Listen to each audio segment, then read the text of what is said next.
Hello there guys and welcome back to a brand new Star Wars Squadrons video. We are around 7.5 weeks away from the launch of Squadrons, which means that it is time for another history lesson about the playable ships within the game. So today is all about the TIE Fighter. In Star Wars Squadrons, the TIE Fighter is the Imperial fighter class ship and is the counterpart to the Rebellion X-Wing. I covered the history of the X-Wing last week, so I'll leave a link in the description for you if you did miss out on that one. Unlike the X-Wing, TIE Fighters have no shields, which draws a lot of concern to some people, along with the visibility of the ship. However, the TIE Fighter is faster and more manoeuvrable than the X-Wing, which gives it that advantage. The TIE Fighters are also harder to hit from the front and back, but easier to hit from the sides due to the overall shape of the Starfighter. TIE Fighters are also typically equipped with their standard twin laser cannons and ion torpedoes, though in Squadrons you'll be able to customise them with the components system. The TIE Ln Starfighter was the successor to the original TIE prototype. The TIEs were developed by Star Fleet Systems and drew inspiration from the V-Wings and the ETA-2 Actis class interceptors, or more simply the Jello interceptors used in the late stages of the Clone Wars and Revenge of the Sith. Star Fleet Systems was a starship and arms manufacturer famous for its TIE lines, along with tracking beacons, rocket launchers, the lander shuttle and much more.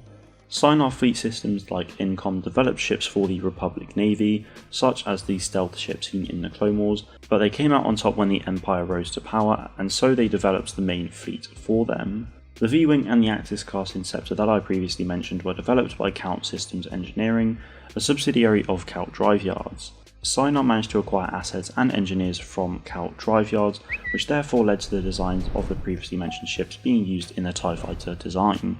The lack of shielding, hyperdrives and life support systems within the TIE Fighters meant that they were a lot lighter and therefore faster than their counterparts, and also they were cheap to produce, which meant that they were easy to replace. TIE Fighters also had no landing gear. Again, this was mass reducing for the ship, however it meant that they needed to be launched from racks within a hangar, meaning that a flagship of some kind was never too far away from a fight. The designation of the TIE pilots are also something I thought was really interesting.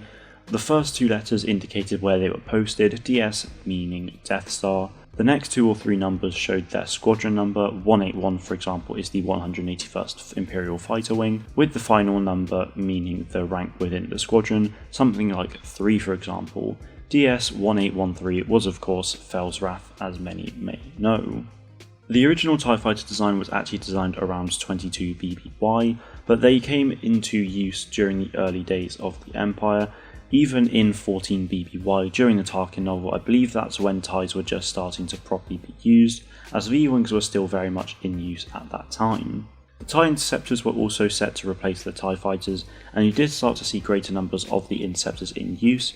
However, due to the collapse of the Empire, that was prevented. More on the TIE Interceptors in 2 weeks from now.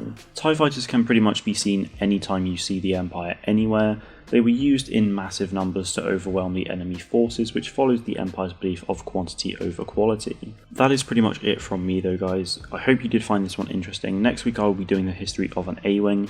If you missed the X-Wing video, then be sure to check it out in the description below. Thank you all very much for watching, and may the Force be with you always.